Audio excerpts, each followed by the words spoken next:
welcome to choir practice here at the Surviving the Badge Bar. 2 cops in a bar talking cop shit.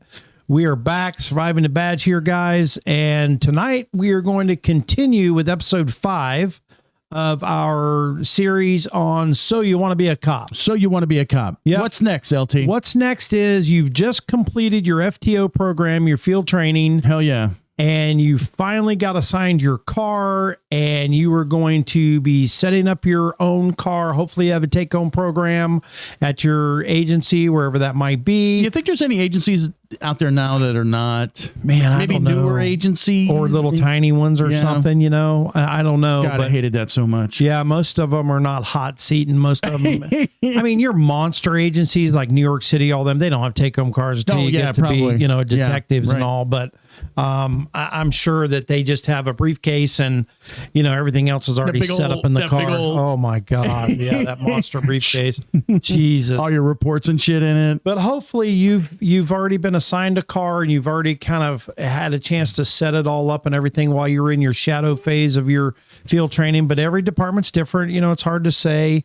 Hey, what do y'all think of my challenge coin box here? We've got quite a few on there. I think it looks good. That's a new addition. I just wanted to mention that. Hey, if there's anybody out there who wants to send us a challenge coin, we will gladly just let us know. Because I will extend that 2 or 3 more boards if I need to, or get a bigger one. So yeah, I just it just like that. But anyway, so when you set your car up, what you want to do is you want to get everything in a place where it becomes second nature and it's easy to get a hold of. Obviously, your weapons, your long gun, your shotgun, you know, whatever else is going to be in a rack, probably between your seats where it's easy to get a hold of. Or in a trunk with your, if it's your patrol rifle. God. Ours was always in the front, right between the seats. Yeah. Well, yeah. Way back, it was in the trunk. That was the most ridiculous thing. Was it yours, like in the saddle thing? You know, he just won't give it up, really. Really, yeah. They expect that. Whatever you say, Einstein. It's expected, right? At least I know how to get a haircut. I figured that one out. Hey, I'm not on the road anymore. Yeah. But yeah, get everything set up and practice getting out and getting your shit, like your stop sticks. Practice getting out, getting your stop sticks out, getting them ready to go, and have them in a ready position with the reel in a ready position, everything ready to go so you can throw them, pull them out, you know, whatever.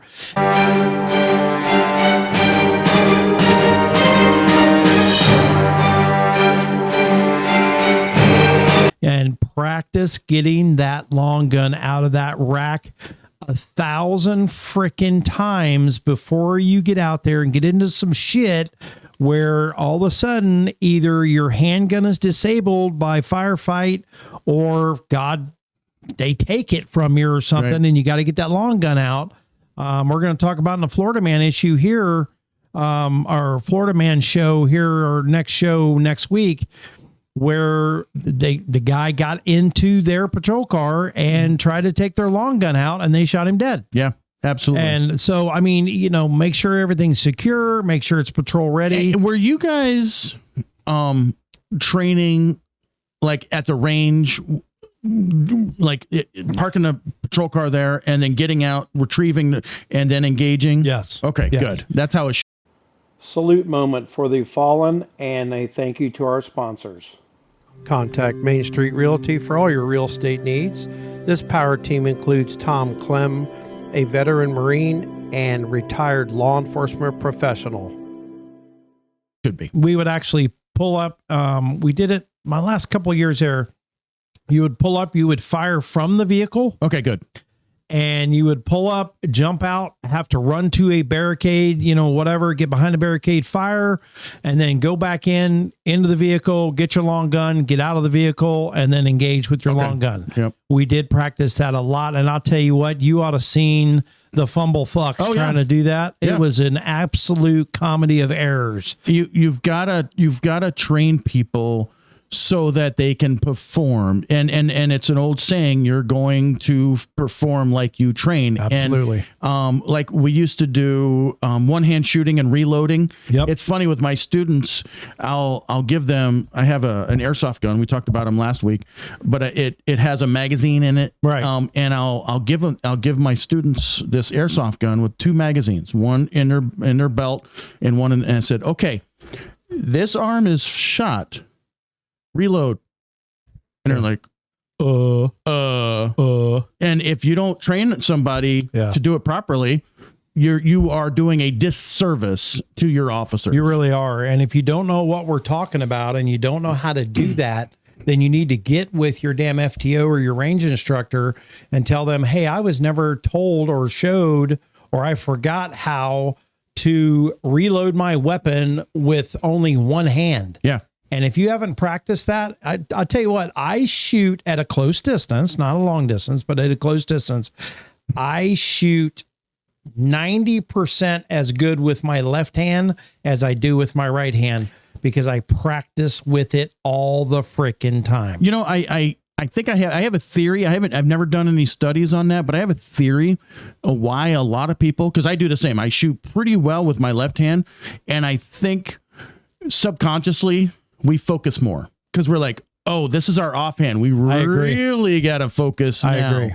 So, but you're absolutely right. You've got to practice shit. You've got to, okay, what if this and what if that? And hopefully your firearms instructors will be putting you through that kind of stuff. The oh shit moments. What's going to happen if this happens or this happens or that happens? And you know what was funny is one of the guys, when I'd go and do like, the building searches or whatever, and we'd get into the house and we'd be going around a corner, and you know how you blade the corner, slice the pie and all that. Slice the pie and all that.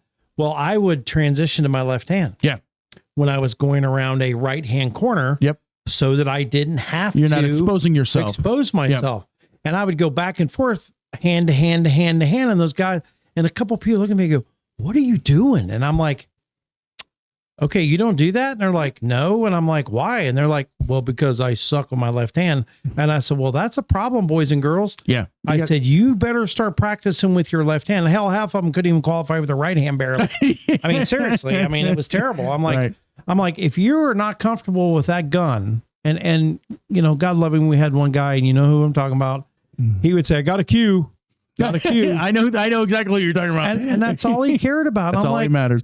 But keeping on the job. But you don't realize, bro. Yeah, you got a cue out here when you're standing still and it's plink, plink, plink, plink. What happens when you get in a firefight? Your bullets going to be everywhere. It's all dynamic and people moving and you're moving and yeah. All right, so we went on a little bit of a tirade there on weapons. But so you got your car, you got everything set up. You have your evidence gathering material. Make sure you have plenty of bags. You have fingerprint stuff. You have plenty of tape, fingerprint cards. You have all of this stuff. Your camera batteries charged. Have a few extra batteries for your camera. All of this stuff that you're going to use on a daily basis, a couple of extra notepads so that when you get down to the bottom of your notepad, you're not now using the palm of your hand, which is what we used to palm use. of hand, what? Yeah. And it was funny. I was about Top Notebook 101. Right. I was just about to say, make sure all of your reports are set up. I'm like, oh, well, that ages me right there. It does. It does. He's talking about a report folder and keeping the reports in a report Here's folder. Here's my offense report. There's my narrative. Here's my property report. Vehicle report, tow sheet. It's all on one of these now, Camille. Really? So, yeah. Oh, that's weird. Imagine that. Yeah. But like your citation book, because a lot of folks are still issuing handwritten citations. Make sure you got plenty of envelopes. Make sure you know the statutes, or you got a little cheat sheet for your statutes. All of that stuff, and it will help you. Here is the main thing you need to put in your car. Go ahead. Give me a clue. What is one of the most important things you can have with you in that police car? A pen, a notepad. Nah. See, when you first asked that, I went back to detectives, and I was about to say P-cup for surveillance because he spent 5 minutes on the road. You got me.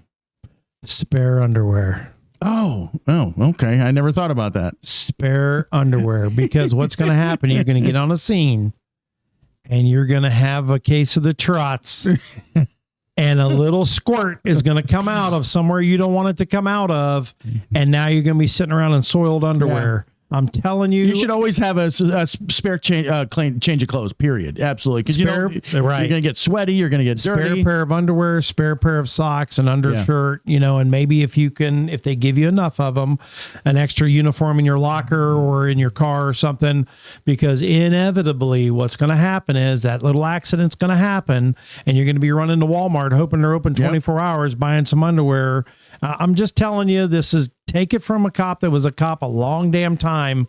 Put some spare stuff in there. My son, who rides the big train up there in DC every day and this and that, he has learned the hard way, because he has to walk through the rain from the train to his work, right, to put spare stuff in his bag, because otherwise he walks into work and he's completely sopping ass wet and has to sit there all day wet. And that's horrible. Yeah, dude. I have even at school, I have a pair of pants and a polo shirt in my back office in case it rips or rains, or just one of those things you prepare for. Now, an experiment goes bad and shit blows up all over you, or whatever it is. Hey, can we get real for a minute? This is the down and dirty, gritty show of surviving the badge, right? Well, I thought squirting in your underwear was pretty down and dirty. Well, I mean, that's more of an example, but you ever pee on a traffic stop? Oh, absolutely. Absolutely. People are like, what? So not near anyone, but I mean, if I was like on the interstate or something like that. So I remember once, and if you guys are saying you never did it, you're lying. You're lying. So I was about to pull out. Or you're new. Yeah, I was about to pull out and head to the, go take a pee. Sure. And like 100 miles an hour past me. I'm like, fuck. So I get behind the car and I have to piss so bad, like a racehorse, right? And I get the license, registration, proof of insurance, and I'm standing at the back corner panel. I'm like, and it's 3:00 in the morning. I'm like, okay, I gotta pee. I'm standing there, right, holding it, and you've got your passenger door open, and your driver's your front passenger door open. Oh yeah, and I just like, okay, now I can write a ticket. I know what you're about to say. This is pre-body camera, so he didn't have a body camera listening to him sit there and pee. But if you do, just don't make sure you freaking mute the sound or pause it or something, because you don't want that on video. And LT's gonna go, so why did you mute the sound? Yeah. I had to pee so bad. I'll be like, all right, I didn't see anybody near you, so okay. And I'm going to give you a piece of advice, and LT, you're back me up on this. If you're in Florida and probably most states, if you're running if you're running traffic stops on the interstate, and you get out to write a ticket, look down, make sure you're not standing in an anthill. You'll do that once. And I'm telling you, I saw guys out there stripping their pants all the way down to their ankles and swatting the ants off of their legs, because it only takes about 30 seconds and they will cover you up, buddy. And they won't bite until everybody's there. Yes. And then you'll get 4,000 of them biting at once. So that's for a you good guys, point. So for you guys who are about to go on the road, always look down when you're about to write a ticket, because you don't want to get eaten alive by. I had only takes a second. I had a supervisor who went into a shock, it was like an anaphylactic shock. Oh wow! Yeah, it was bad. Wow. So because he was standing in an anthill, dude, it's got bad. nailed. Yeah, it's bad. Yeah, just take a second. I mean, you walk back to your car. That's all it takes. Flashlight. That's all it takes. Yep. Just look down. Another thing, make sure you have some cold gear. For the winter months, make sure you have some kind of rain gear. Make sure it's with you. I don't know how many guys, look, my raincoat. Come on, man. Really? You know what I still have right now? And it's in my classroom, and they're like, hey, Miss, I have the old bus driver hat. Yeah. And inside of it is the rain cover. Yeah. Yeah. Rain cover. Yep. Right there. And here's a good idea. If you're going to be on an accident scene or some kind of scene and you've got victims out there and everything else, have an umbrella. Yeah. Just stick 2 of them in your car, because, their car is completely demolished, trash. They can't get in. You don't want them sitting in your car because you haven't searched them. You haven't patted them down. Give them a damn umbrella, especially grandma. that's standing there and you're not near any cover or anywhere, any buildings or anything, hand her an umbrella. Yep. And I'm telling you, she will be your best friend for life. Yeah.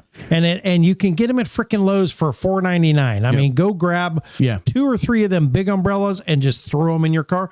And if you're on a crime scene, you're standing out there forever and you got no cover and your car is way the hell over there, you're standing over with an umbrella, nobody cares. Now, you're not going to direct traffic in it and run a scene in it, but, extended periods of time, umbrellas are absolutely. Oh my God, they're great. Now, you mentioned people getting in the car and stuff. Make this a rule right now before you even get going. Don't let anybody in your car that you have not patted down. Absolutely. Period. Even if you pick this guy up and he's hitchhiking on the interstate and he shouldn't be because it's a crime, and you run him and he's not wanted. He's not wanted. Hey, you know what? I'm gonna drive you up to the next exit, but I'm gonna pat you down first. Make sure you don't have any weapons. No weapons. Make it a policy. And if he's got the little bitty pocket knife that you missed in his sock, that's not going to hurt you with a cage in your car right then. I mean, but you still need to find everything you can find on him. But it's the gun, it's the big knife, it's the, you know what I'm saying? I mean, just pat him down. Very good point. Very good point on that. And like I said, you're brand new. You just got out of training. You got your car. You're out here. You're going to be scared shitless on your big, heavy, your first big, heavy duty call. I don't care who you are. Dude, I'm 6'3", 275 pounds. I was scared. And we went over this on another episode. There was a few calls that I went to my first year. And I was scared to death. So it's natural. Don't think, oh my God, maybe I shouldn't be a cop. That will keep you alive. That fear will keep you alive because you're going to be ultra focused on everything that's going on. Careful of the tunnel vision, but you're going to be super focused and vigilant on everything that's going on. No, it's not that you're too scared to be a cop. It's natural. It's something unknown. It's dangerous. You're going to be scared. And anybody that sits right there and says, I wasn't ever scared is a damn liar. Yeah. You need to live your patrol life. Well, this was always me, and I don't know about you. I lived my patrol life in the yellow zone. I'm at home. I'm in green, yellowish, something's going on. But when I'm on the streets, and even if I went to the 7-Eleven to get a Slurpee, I parked where where my car was between me and the door or in the back. And drove past it first just to look inside and see what was going on. You gotta make these things habits. You really do. You really gotta live a different life when you were on the street. Another thing, and I don't know if you were going to cover this, be the best cop you can be. Yeah. Because you are under a microscope for an entire year. I don't know if you know this out there. Your probationary period is 1 year. It's not end of your FTO. It's an entire year.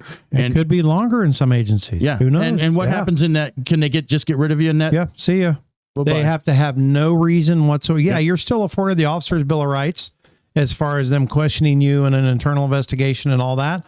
But they do not have to have any reason other than you suck. See you later. Have a good day. Yep. That's it. Period. Bye-bye. You got to be 10/8, 24/7, be the best person, be reliable, be there, pick up calls. Don't be lazy day one.